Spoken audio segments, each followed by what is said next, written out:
మీ పరిశుద్ధమైన పాదములకు వందనాలు స్తోత్రాలు చెల్లిస్తున్నాము. ఎంతో తొందరపాటుతో కూడిన ఈ లోకంలో ఆయన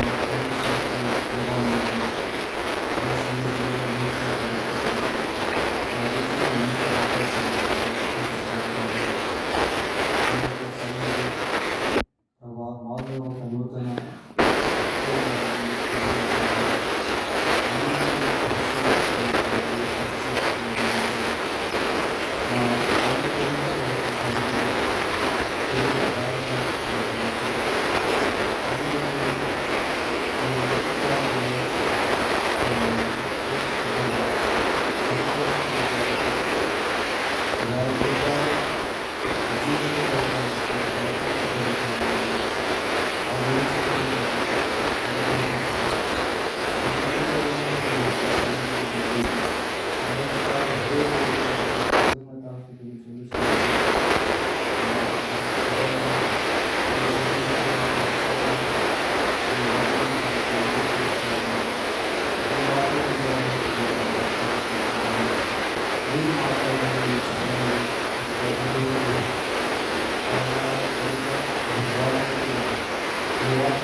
వ్యక్తిగత విమర్శ అనేటువంటిది దేవుని సన్నిధిలో ప్రతి మనిషి చేసుకోవాల్సినటువంటి వారుగా ఉన్నారు. నా దోషాలన్నీ, నా పాపాలన్నీ, నా అతిక్రమం, ఎవరికి వారే వ్యక్తిగత విమర్శ అనేది దేవుని సన్నిధిలో చేసుకోవాలి. ఒకవేళ అలా చేసుకోకుండా ఉంటే ఆ 24వ వచనంలో ఏమని చూస్తాం? నీవేళ నీ ముఖమును మరుగు చేసుకుంటువి. We can't see the image of God if we don't correct ourselves.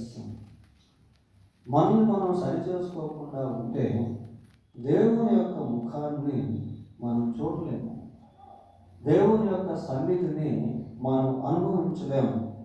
Even though God speaks to us, we can't recognize his voice.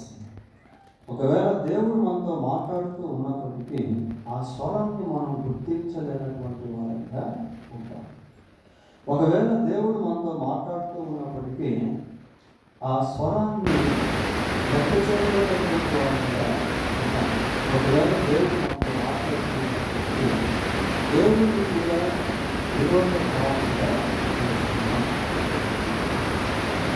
కొన్ని దగ్గర సేవకులు దేవుడు వాక్యం చెప్తూ ఉంటే ఆ వాక్యంలోకి దేవుడి విశ్వాసంతో మాట్లాడుతుంటే ఒకసారి విశ్వాసం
దేవుని యొక్క స్వరూపంలో సృష్టింపబడినటువంటి వారు దేవునితో జీవముల దేవునితో సహవాసం చేసేటువంటి వారిని చాలా మంది అనేటువంటి ఈ అవకాశం చాలా మంది అనేటువంటి నిజంగా అంటే భావించినటువంటి అవకాశం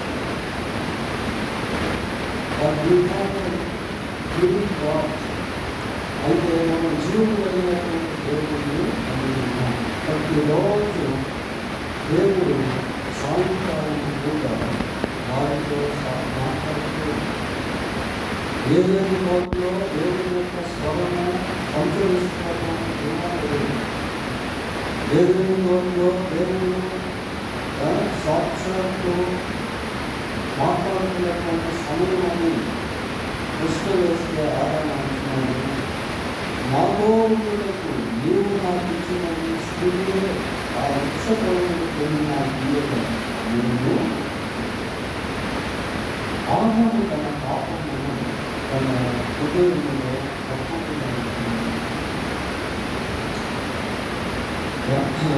ఆదాము తన పాపమును కప్పుకుంటా ఉన్నాడు. సంపూర్ణ పౌరు కొంతమంది ఎవరు చూడకూడనట్టుగా వారి పాపమును వేసుకుంటారు. కప్పుకుంటా ఇక్కడ ఆదాము ఏం చేస్తున్నాడంటే అదే చేస్తారు. ఆదాము దేవుని యొక్క స్వరాన్ని వింటున్నప్పటికీ ముఖాన్ని పూజ చేస్తారు. ఒప్పుకోకుండా చూడండి, యోగు 2:31 అధ్యాయము, యోగు 2:31 33వ వచనం, ఆదాము చేసినట్టు నా దోషములను దాచిపెట్టుకొని ఆదాము చేసినట్టు నా దోషములను దాచిపెట్టుకొని ఆదాము దోషాన్ని దాచుకుంటున్నప్పుడు కొంతమంది పాపమును గురించి ఒప్పుకున్నదానికి ఇష్టపడి దాచుకున్నదానికి ఎక్కువగా ఇష్టపడి కొంతమంది ఒక పాపం చేసి ఆ పాపమును దాచుకునేదానికి ఇంకా ఎన్నో పాపములు రాస్తాను. ఒక పాపము తక్కువ ఇంకొక పాపము రాస్తారు. విషయంలో ఒక పాపం చూస్తాం. పాపములకు పాపములు ఇప్పుడు ఆదాము ఇక్కడ తన పాపమును తప్పుకుంటా ఉంటాడు. అంతేకాకుండా ఇక్కడ ఆదాము ఏం చేస్తున్నాడంటే ఒక పక్క దేవుడికి, మరొక పక్క తన సాగు సహాయకంగా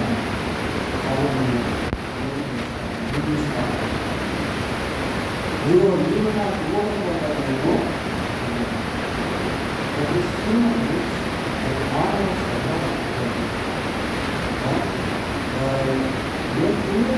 నీవు మూడమని తిన్నాను. తర్వాత నీవు నిజాన్ని ఇచ్చావు. ఒక పక్క దేవుణ్ణి, మరొక పక్క పాపం నిర్మిస్తూ అది పాపని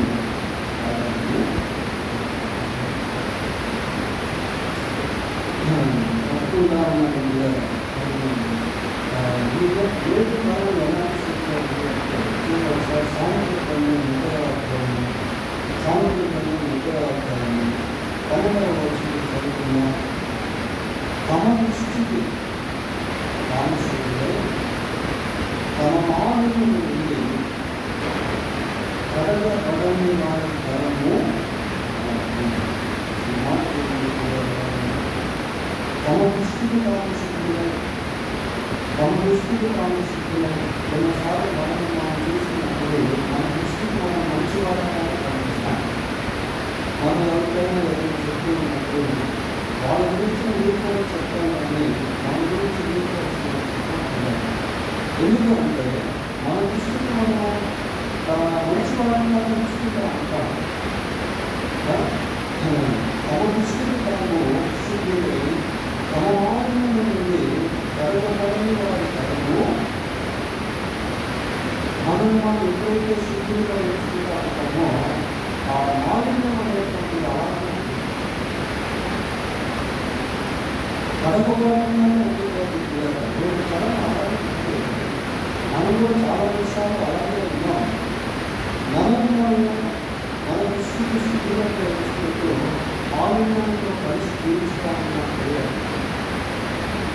మనం కడపబడినటువంటి స్థితిలో మనం జీవిస్తామన్నాం. అపవిత్రులైన ప్రత్యేకమైన వారుగా ఉన్నాం. అయోగ్యులుగా జీవించేటువంటి వారుగా ఉన్నాం. అయితే యోబు గ్రంథంలో చాలా మంచి మాట మనం చూస్తా ఉన్నాం. ఏంటి అంటే, నా దోషులు నా పాపములు, నా దోషములు ఏంటి, నా పాపములు ఏంటి. ఇప్పుడు 2 మనం ఏం చేస్తాం, నా పాపములు ఎలా ఒప్పుకుంటాము,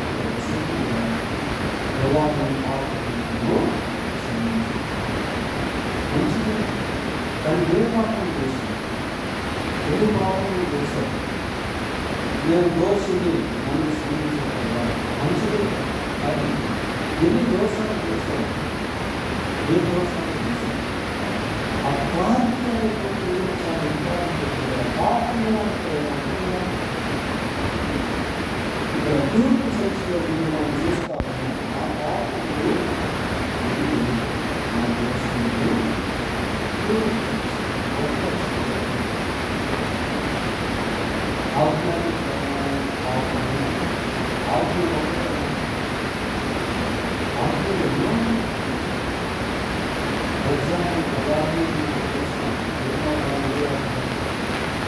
ఒక్కో పాపములకు ఇంకో పాపములకు మధ్య ఒక్క వ్యత్యాసం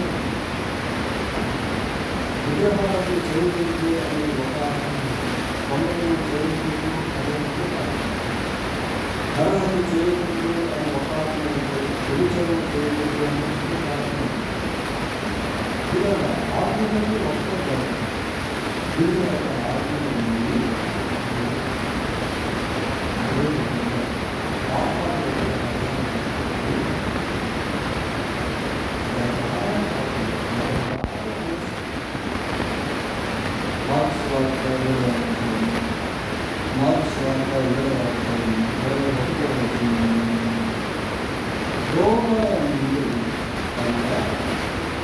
మనుషుల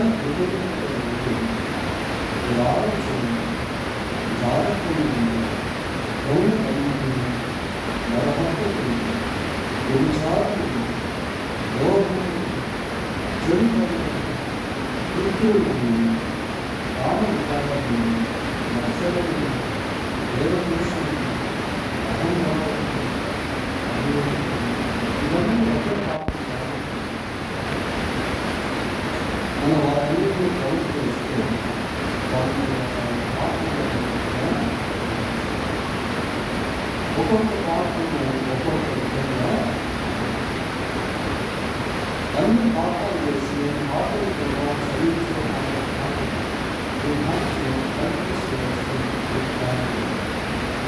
స్పష్టంగా నేను ఏ తప్పు చేశానో ఆ తప్పుని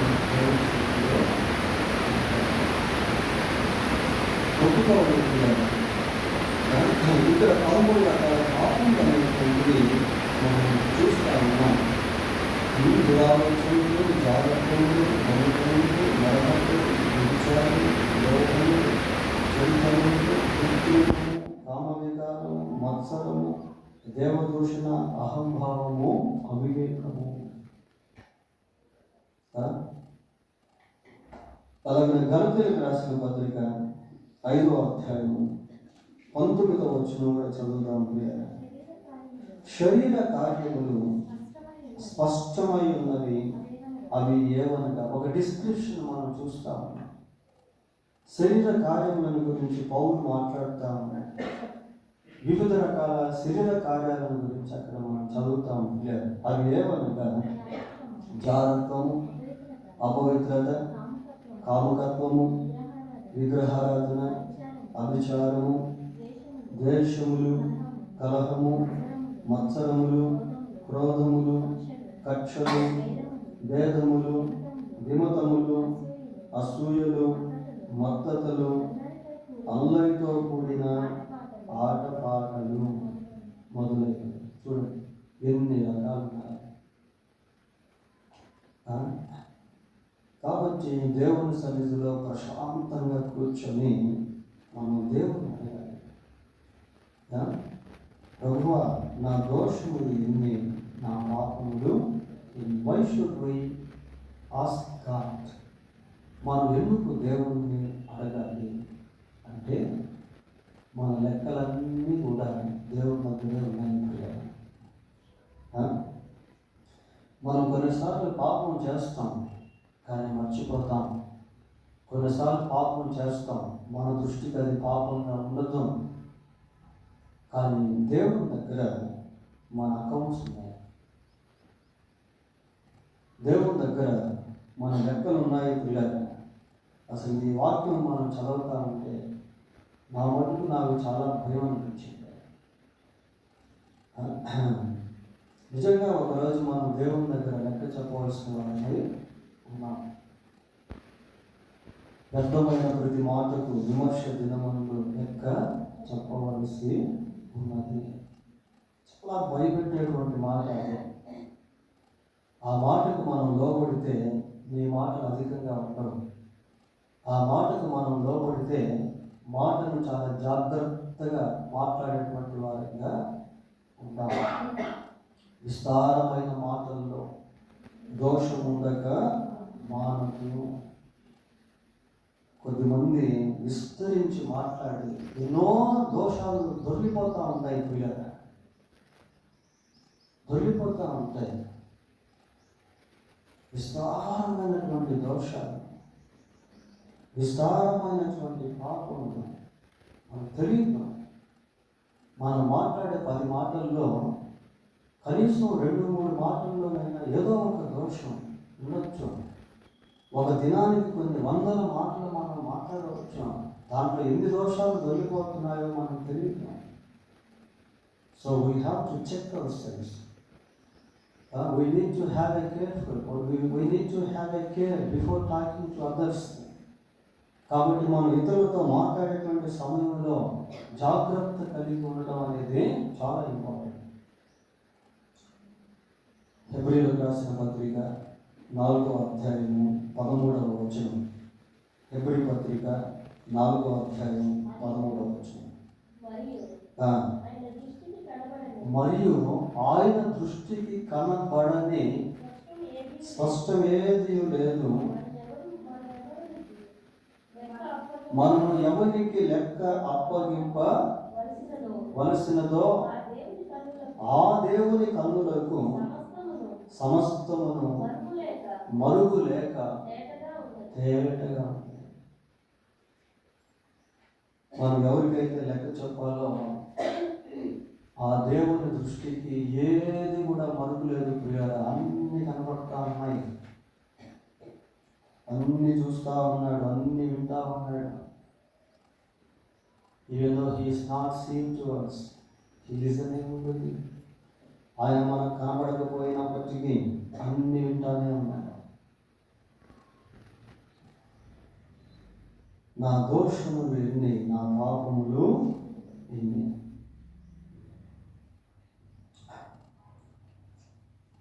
38వ కీర్తన 3వ వచనం. 38వ కీర్తన 3వ వచనం. నీ కోపాగ్ని వలన ఆరోగ్యము నా శరీరమును విడిచిపోయింది. అందరూ ఈ మాట చెప్పగలరా ప్రియారా? అనారోగ్యంతో బాధపడుతున్న వాళ్ళందరూ కూడా చాలా వరకు ఏదో ఒక కారణం ఆలోచిస్తారు. కానీ దేవుని కోపం వలన ఈ అనారోగ్యం వచ్చిందేమో. అనారోగ్యం కూడా రకరకాలుగా వస్తూ ఉంటుంది. ప్రకృతిని బట్టి వస్తుంది, మనం తీసుకుంటే ఆహార పానీయాన్ని బట్టి రావచ్చు, మన శారీరక బలహీనతను బట్టి రావచ్చు, కొన్నిసార్లు మనం చేసిన పాపం బట్టి కూడా రావచ్చు. అప్పుడు ఏం చేయాలంటే దేవుని సన్నిధిలో మనల్ని మనం రక్షించుకోవాలి. ఇక్కడ దేవునితో ఈ భక్తుడు మాట్లాడుతూ ఏమంటున్నాడు? నీ కోపాగ్ని వలన ఆరోగ్యము నా శరీరమును విడిచిపోయిను, నా పాపమును బట్టి నా ఎముకలలో స్వస్థత లేదు. నా పాపమును బట్టి నా ఎముకలలో స్వస్థత లేదు. నా దోషములు నా తల మీదుగా పొర్లిపోయినవి. తల మీదుగా అంటే అర్థం ఏంటి?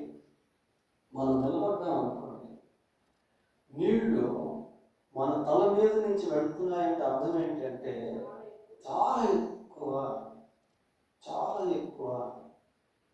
Not only 1 and 2 and 3 and 4 and 5, 1 2 3 4 5 కాదు.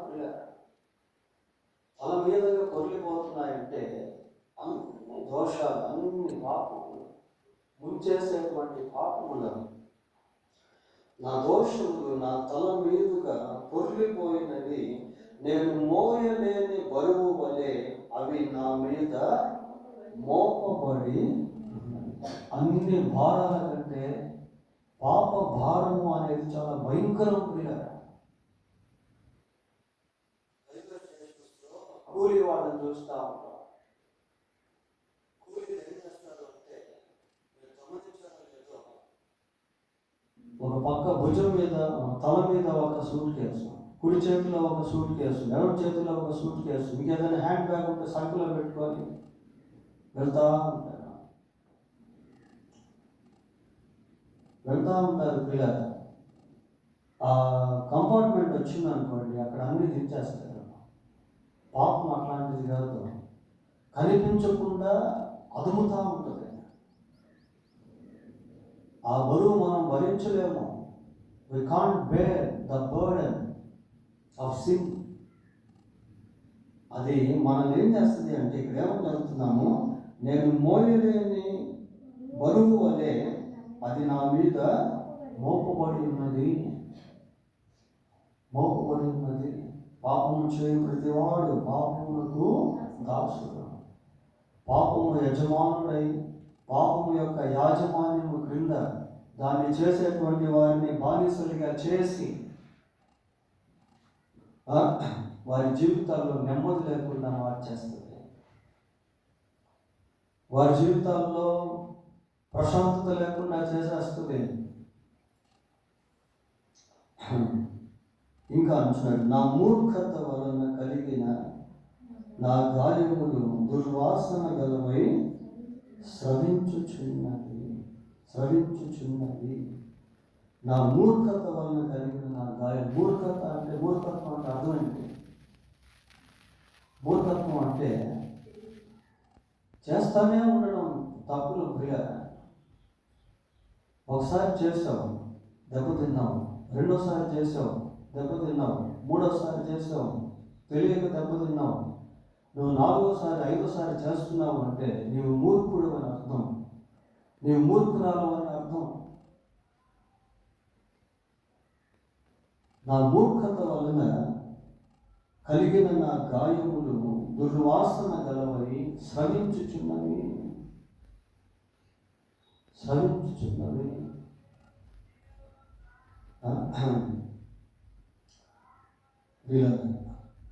ఇక్కడ ఏమని చెప్తున్నాను, నా దోషములు ఎన్ని, నా పాపములు ఎన్ని. దేవునికి మాత్రమే తెలుసు లెక్క, మనకు తెలియదు. అందుకే మారు మనసు పొందే సమయంలో, బాప్తిస్మం తీసుకోక ముందు దేవుని సన్నిధిలో కూర్చొని అన్నీ సరి చేసుకోవాలి. నీవు ఏ పాపం అయితే సరి చేసుకోవో ఆ పాపం నిన్ను వెళ్తూ ఉంటుంది. ఏ పాపం అయితే నీవు ఒప్పుకోవో అది నిన్ను మళ్ళీ చేపిస్తూ ఉంటుంది. కాబట్టి పాపములు, దోషములు ఇవన్నీ కూడా మనం చెరపట్టాలి, రాసుకోవాలి మన బలహీనతలో. నా పాపములు ఎన్ని, నా దోషములు ఎన్ని అని అంటున్నాడు అంటే, దీంట్లో మనం ఒక విషయాన్ని గమనించాలి. ఏంటి అది? Already sin was done. పాపం చేసేసాడు అని అర్థం. చేసిన తర్వాతే కదా ప్రార్థన అయింది. నా పాపములన్నీ, నా దోషములన్నీ, నా అతిక్రమమును, నా పాపమును నాకు తెలియచేయము. చేసిన పాపములు కొన్నిసార్లు వాటి ప్రతిఫలాన్ని మనం అనుభవిస్తూ ఉంటాం. ఎప్పుడైతే దేవుని సన్నిధిలో ప్రశాంతంగా కూర్చొని మనల్ని మనం విమర్శించుకొని, దేవుడు మనతో మాట్లాడతాడు. ఆయన నీ పాపములను వెల్లడి చేయును అని ఉంటుంది బైబిల్లో. God will reveal your sin. దేవుడు నీ పాపమును బయలుపరుస్తాడు. సమూయేలు 2వ గ్రంథం 11వ అధ్యాయము, సమూయేలు 2వ గ్రంథం 11వ అధ్యాయము 27వ వచనం లాస్ట్ భాగం చదవండి. అయితే దావీదు చేసినది యెహోవా దృష్టికి దుష్కార్యముగా ఉంది. దావీదు చేసింది దావీదు దృష్టికి ఒకవేళ దుష్కార్యముగా కనపడకపోవచ్చు. దావీదు చేసింది యోబుకి దుష్కార్యముగా కనపడకపోవచ్చు. దావీదు చేసింది ఇతరులకు ఒకవేళ దుష్కార్యముగా కనపడకపోవచ్చు, కానీ దేవునికి అది దుష్కార్యముగా కనపడదు. ఆయన నీతి గల న్యాయాధిపతి ప్రియ. God will filter everything. దేవుడు సమస్తాన్ని వడగడతాడు.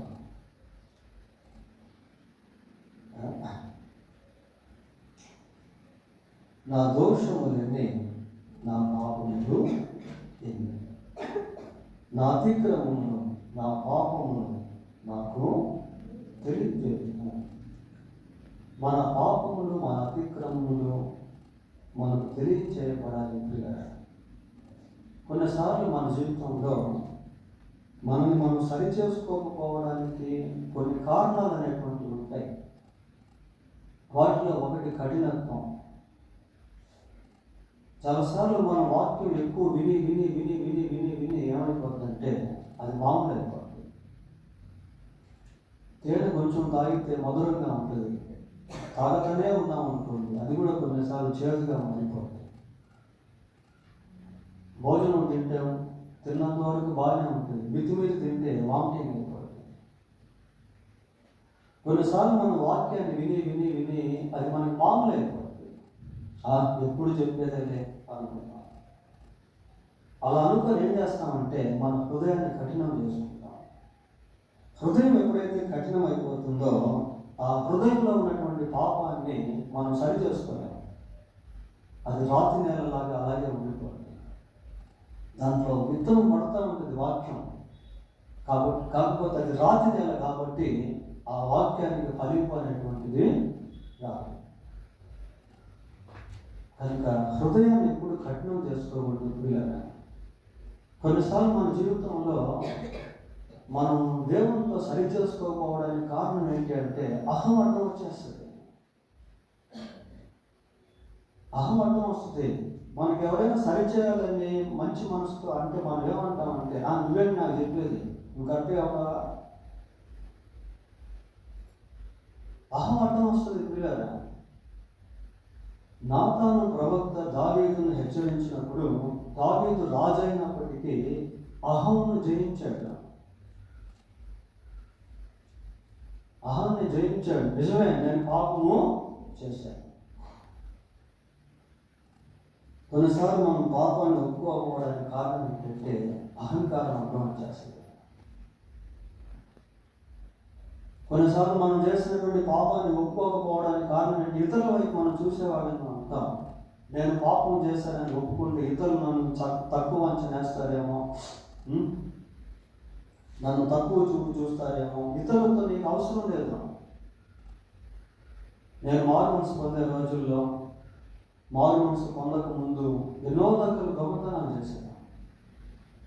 నా బాల్యకాలంలో యవ్వన కాలంలో దేవుడు వాటిని నాకు బయలుపరిచినప్పుడు నేను వెళ్ళి ఒప్పుకొని వాళ్ళకి డబ్బులు తిరిగి ఇచ్చేశాను. కొద్దిమంది అపహాస్యం చేశారు, కొద్దిమంది పిచ్చి పట్టిందా అన్నారు. అయినా వాళ్ళ మాటలు నేను పట్టించుకోలేదు పిల్లలు. నా హృదయాన్ని సరి చేసుకోవడం ఇంపార్టెంట్ అనుకున్నాను. దేవునితో సమాధాన పడడమే ఇంపార్టెంట్ అనుకున్నాను. తిరిగి వాళ్ళకి ఇచ్చేశాను. సమరయ స్త్రీ మారినప్పుడు మారకు ముందు ఎంతోమంది ఆమెను ద్వేషించుంటారు, దూషించుంటారు, కానీ వాళ్ళని లెక్క చేయలేదు. మారిన మనిషిగానే వెళ్ళి వారికి మేలు చేసే మనిషిగా మారింది. వాళ్ళు కూడా మారారు. కొద్దిమంది పాపాలను ఒప్పుకోకపోవడానికి కారణం ఏంటంటే బ్లైండ్నెస్, గుడ్డితనం అడ్డం వచ్చేస్తుంది. ఎందుకు అంటే ఇందాక మనం చదివాం కదా సామెతల్లో, తమ దృష్టికి తాము శుద్ధులై. నేను బాగానే ఉన్నాను అనుకుంటాను పిల్లల, నా నోటి మాటలు బాగానే ఉన్నాయనుకుంటాం, కానీ అవి ఎంతమందిని గాయపరుస్తున్నాయో, వాటిలో ఎన్ని దోషాలు దొరికిపోతూ ఉన్నాయో.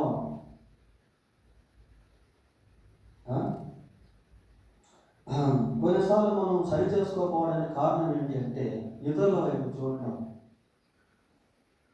కొద్దిమంది మందిరానికి వెళ్తుంటారు, ప్రార్థన చేసుకుంటూ ఉంటారు, బైబిల్ చదువుకుంటూ ఉంటారు, కానీ ఎక్కడో ఒక దగ్గర దేవునికి విరోధంగా జీవిస్తూ ఉంటే వాళ్ళని కొద్దిమంది ఫాలో అవుతారు. వాళ్ళు సినిమాలు చూస్తున్నారు కదా, నేను చూస్తే తప్పేంటి? వాళ్ళు మందిరానికి వెళ్ళేటువంటి వాళ్ళే తాగుతున్నారు కదా, నేను తాగితే తప్పేంటి? వాడు బూత్ మాటలు మాట్లాడుతున్నారు కదా, మేము మాట్లాడితే తప్పేంటి? వీళ్ళ we never look at others except Jesus. ప్రభువు వైపు తప్ప మనుషుల వైపు ఎప్పుడు కూడా చూడకూడదు. చాలామంది దేవుని సన్నిధికి రాలేకపోవడానికి కారణం ఏంటి అంటే మందిరానికి వెళ్ళేటువంటి వారి జీవితాలను ఎంతో మనం పరిశీలించి వాళ్ళని బట్టి వీళ్ళు మందిరానికి రాకుండా ఆగిపోతూ ఉంటారు.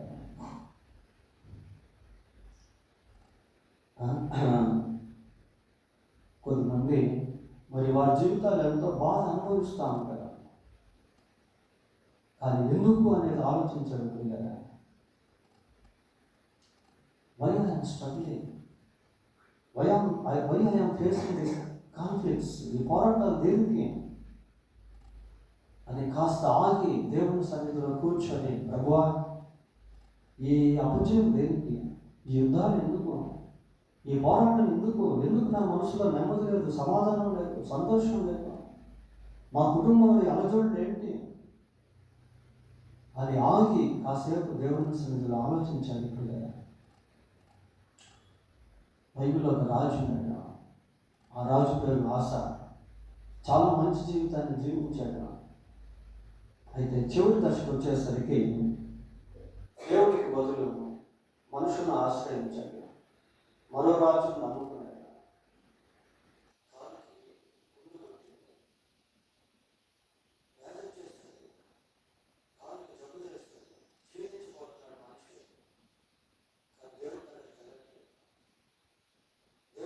విచారణ చేయట్లేదు, వైద్యుల దగ్గరికి వెళ్తా ఉన్నాడు. వైద్యుల దగ్గరికి వెళ్ళడం మంచిదే. Before going to doctors or consulting doctors we must go to God.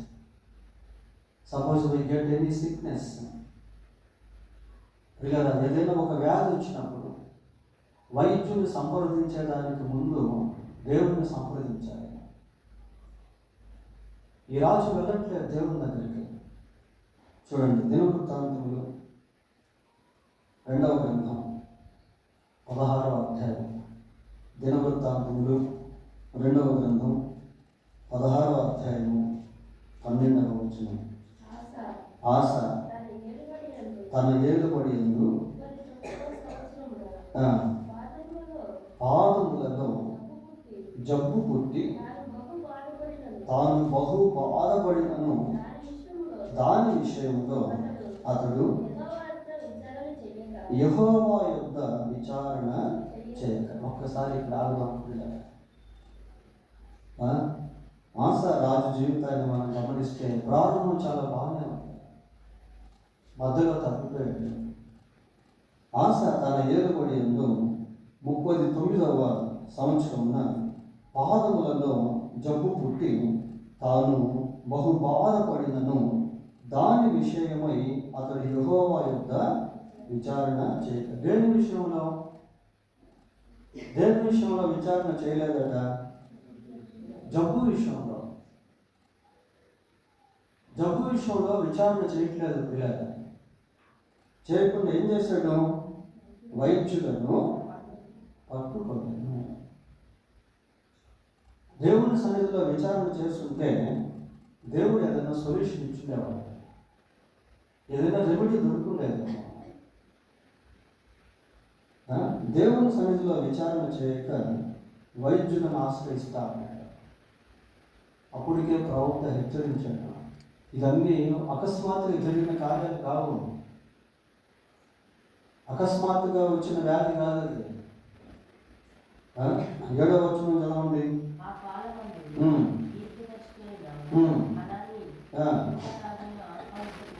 వచ్చి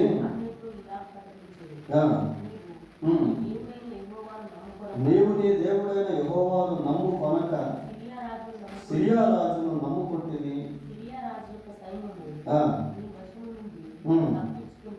చాలు, ప్రవక్త వచ్చి హెచ్చరించాడు. ఇంకా జబ్బు రాలేదు. ప్రవక్త వచ్చి హెచ్చరిస్తే ఆ ప్రవక్తను తిరుగుబాటు చేశాడు.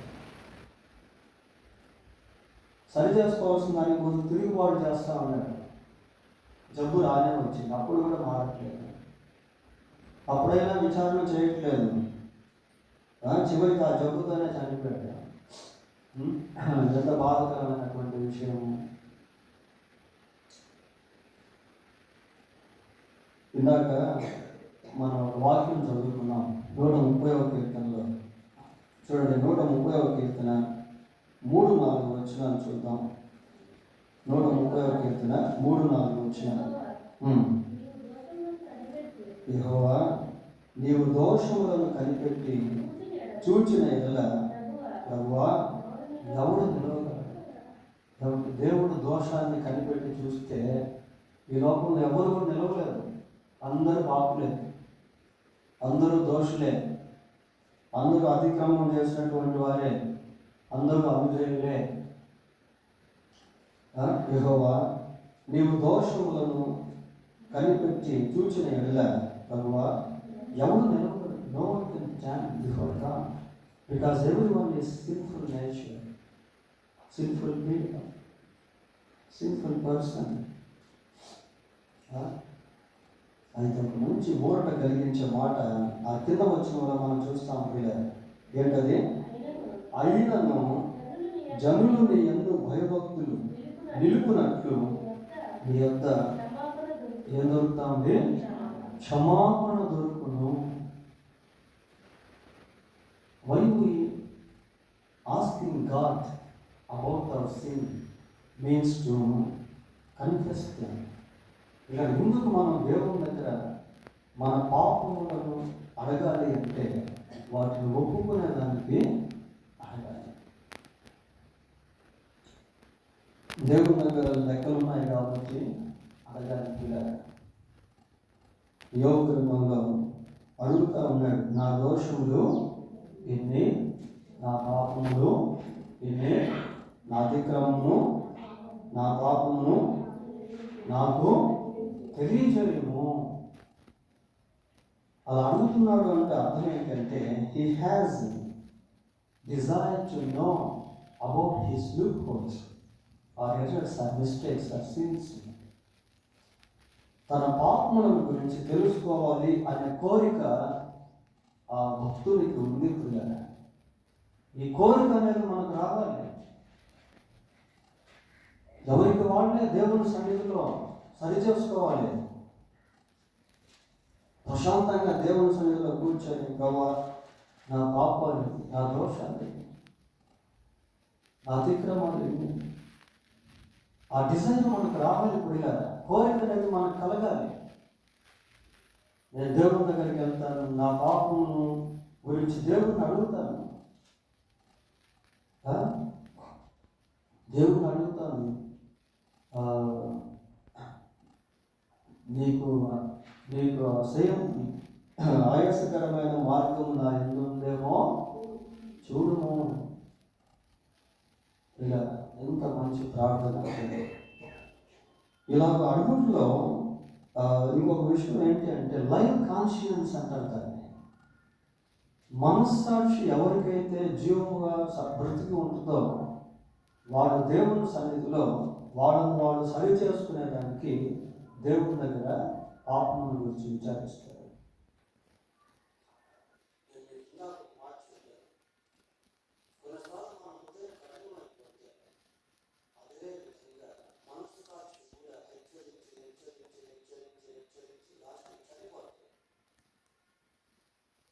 పడుతుంది.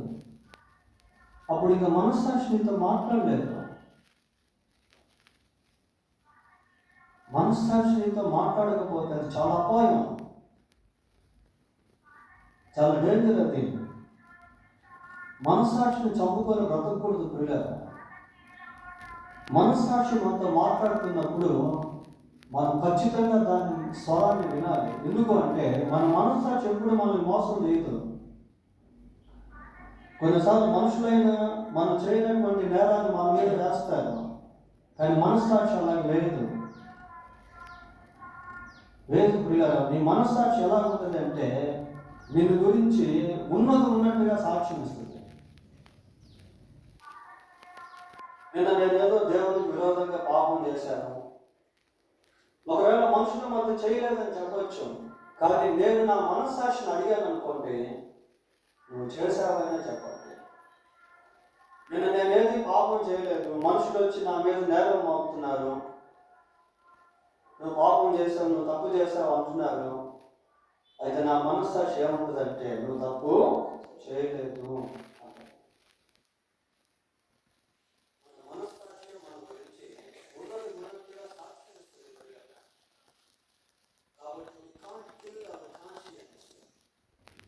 మన మనస్సాక్షిని మనం చంపుకోకూడదు.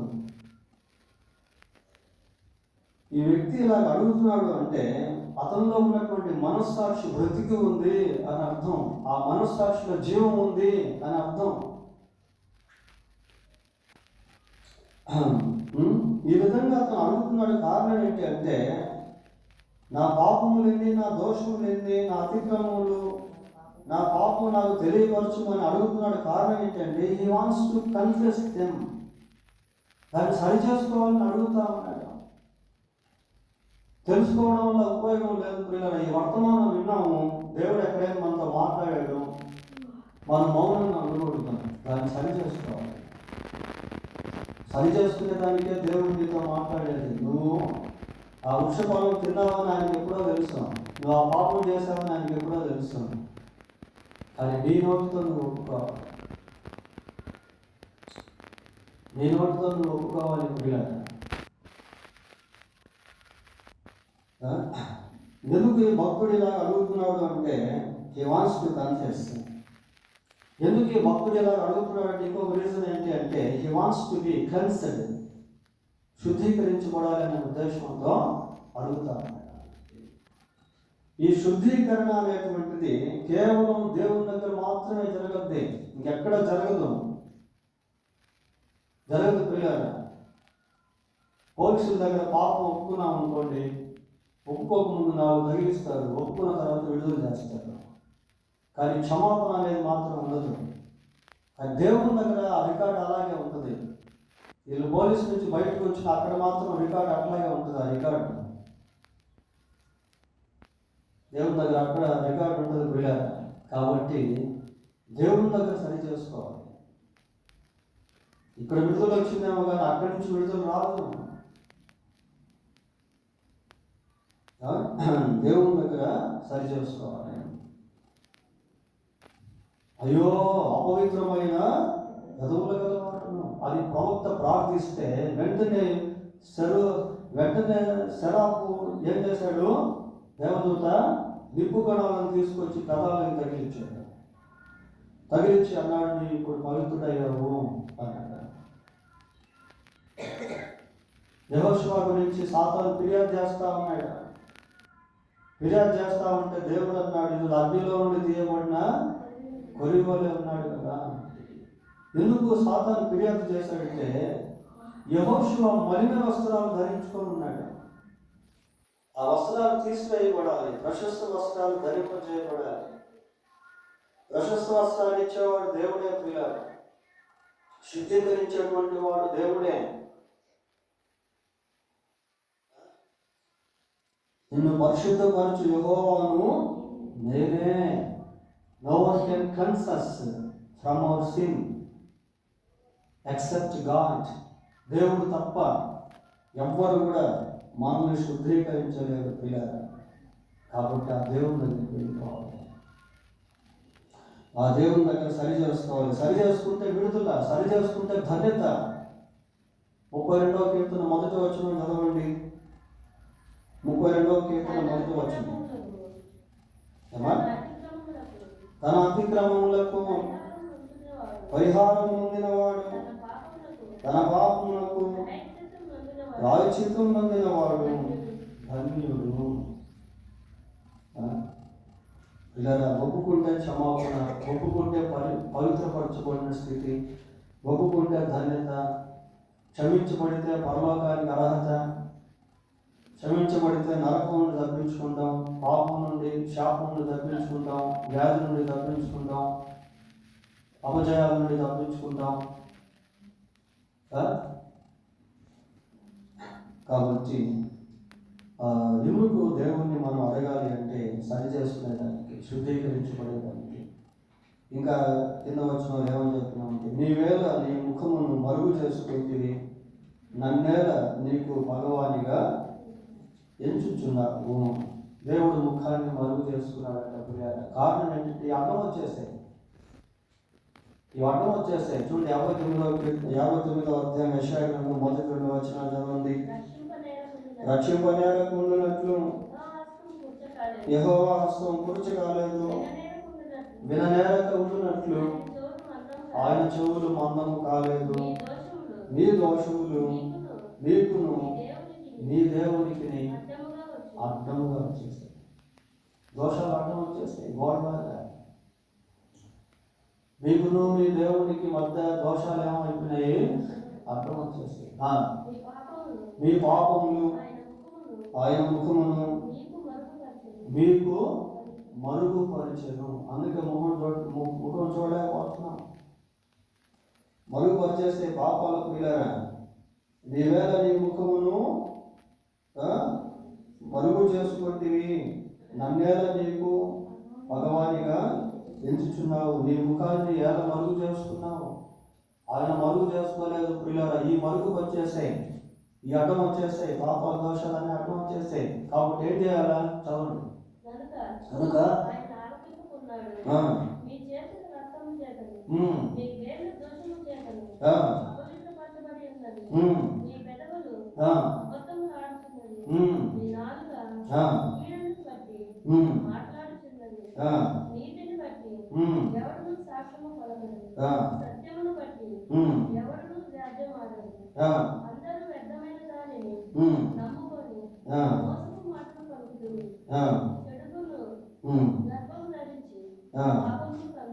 చాలు.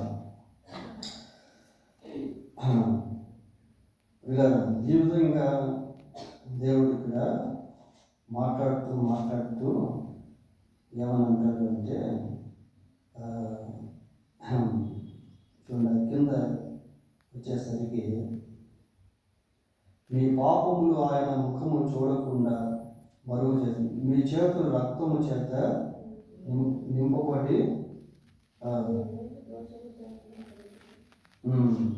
కాబట్టి ఏం చేయాలి అంటే వాటిని కడుక్కోవాలి, శుద్ధి చేసుకోవాలి. చూడండి యెషయా గ్రంథం మొదటి అధ్యాయం, ఇక్కడ కూడా దేవుడే మాట్లాడుతున్నాడు ప్రియులారా. 18వ వచనం చదవండి. యెహోవా ఈ మాట సెలవిచ్చుచున్నాడు, రండి మన వివాదము తీర్చుకోండి. వివాదం అంటే శత్రుత్వం. ఇందాక మనం చూసాం కదా, భగవానిగా ఎంచుకొని ఉన్నాము. శత్రుత్వం ఏర్పడింది మధ్యలో ఈ పాపాన్ని బట్టి. కాబట్టి దేవుడు అంటున్నాడు, ఏమన్నాడంటే, రండి మన వివాదము తీర్చుకుందుము. మీ పాపములు రక్తము వలె ఎర్రనివైనను, అవి హిమము వలె తెల్లని వగును. కెంపు వలె ఎర్రనివైనను, అవి గొర్రె బొచ్చు వలె తెల్లని వగును. God will make holy. God will make us holy. దేవుడు మనల్ని పరిశుద్ధులుగా మార్చేస్తాడు పిల్లగా. దేవుడు క్షమిస్తే చాలు, ఇంకా మనుషులు క్షమించకపోయినా పర్వాలేదు. దేవుడు క్షమిస్తే చాలు పిల్లగా. దేవుని దృష్టిలో మనం పవిత్రపరచబడితే చాలు, పరిశుద్ధపరచబడితే చాలు. ఆటోమేటిక్గా మనుషులు దాన్ని రికగ్నైజ్ చేసి వాడు కూడా ఆ స్థితిని గుర్తిస్తారు. తప్పిపోయిన కుమారుడు దేవుని దగ్గరికి తండ్రి దగ్గరికి తిరిగి వచ్చాడు. తిరిగి వచ్చినప్పుడు తండ్రి సంపూర్తిగా క్షమించి ప్రేమించి మళ్ళీ కుమారుడిగా స్వీకరించాడు. ఆయన కుమారుడిగా స్వీకరిస్తే ఇంకెవరు ఆ వ్యక్తిని దాసుడు అంటారు? నీ పనివాడిలో ఒకరిని అని ఇతను అనుకుంటున్నాడు, కానీ తండ్రి ఏమనుకుంటున్నాడు? కుమారుడు అనుకుంటున్నాడు. మన తలంపులు వేరు, ఆయన తలంపులు వేరు. మన దృష్టికి మనం పాపులమే, కానీ దేవుడు పవిత్రపరిచి మనల్ని పరిశుద్ధులుగా చేస్తాడు. ఇతడును అబ్రహాము కుమారుడే. మనుషులు పాపి అయిన మనుషులు అంటున్నారు, కానీ యేసయ్య అంటున్నాడు ఇతడును అబ్రహాము కుమారుడే. నేడు నీవు నాతో కూడా పరదేశంలో ఉండుము. బందిపోటు దొంగ, నేరస్తుడు, అక్రమకారుడు, కానీ దేవుని దృష్టిలో దేవుని కుమారుడు. ఎందుకంటే యేసుక్రీస్తును రక్షకుడిగా అంగీకరించాడు. ప్రభు దగ్గర తన పాపమును ఒప్పుకున్నాడు, సరి చేసుకున్నాడు, పరదేశికి పాత్రుడయ్యాడు. కనుక we have a wonderful chance to be cleansed in presence of God. If we confess our sin, then God speaks to us. దేవుడు మనతో మాట్లాడుతున్నప్పుడు మన పాపమును దేవుని సన్నిధిలో ఒప్పుకొని సరి చేసుకొని పరిశుద్ధపరచబడే గొప్ప అవకాశాన్ని దేవుడు మనకు అనుగ్రహించాడు. కాబట్టి రహస్యంగా ఎక్కడైనా తప్పు చేశావేమో దేవుడు నీతో మాట్లాడితే, బహిరంగంగా ఎక్కడైనా తప్పు చేశావేమో దేవుడు నీతో మాట్లాడితే నీవు దేవునితో సరి చేసుకో. ఒకవేళ మనుషులతో కూడా సరి చేసుకోవాల్సి ఉంటే మనుషులతో కూడా సరి చేసుకో. నేను గురించి సాక్ష్యం ఇచ్చేది నీ మనస్సాక్షి కనుక దాన్ని మనం అనుసరించి ప్రభు యొక్క రక్తంలో కడిగి పవిత్రపరచుకోవటానికి చాలా ముఖ్యం. దేవుడు తన వాక్యాన్ని దీవించిన ప్రార్థన చేసుకున్నాను.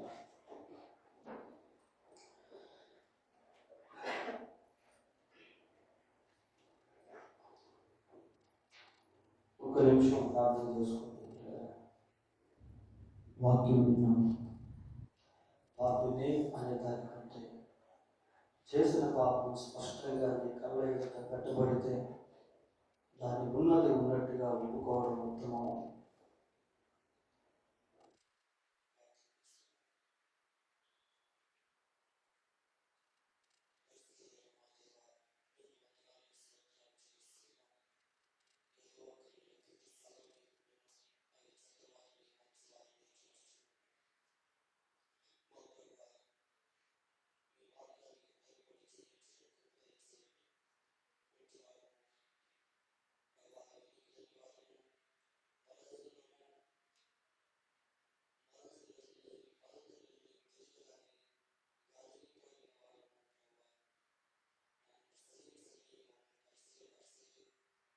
ఈ సన్నిధిలో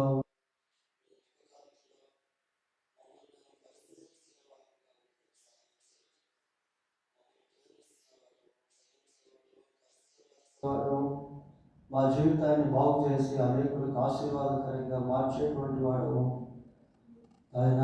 కనుక మీ పాదాలు పట్టుకునే వారుగా మమ్మల్ని చేయండి ప్రభా. ఆయన మీరు కనికరించండి. మా హృదయం ఏ విషయాల్లో మాపై దోషారోపణ చేస్తూ ఉంది, మా మనస్సాక్షి విషయాల్లో మాపై నేరారోపణ చేస్తూ ఉందో మేము వాటిని గుర్తించి మీ సన్నిధికి తీసుకుని వచ్చి మీతో సమాధాన పడేవారుగా ఉండటం సహాయం చేయండి. చెప్పబడిన ఈ వాక్యానికి నీరు కట్టి ఫలింపు దయచేయమని మమ్మల్ని అందరినీ కూడా మీ కృపలో జ్ఞాపకం చేసుకొని పవిత్రపరచమని, పరలోక రాజ్యానికి అర్హులుగా చేయమని, ఆయన మీ కృప చేత మమ్మల్ని బలపరచమని, మీ బిడ్డలుగా జీవించుటకు శక్తిని దయచేయమని మా రక్షకుడైన యేసుక్రీస్తు పరిశుద్ధమైన నామములో ప్రార్థన చేస్తున్నాము తండ్రి. ఆమేన్.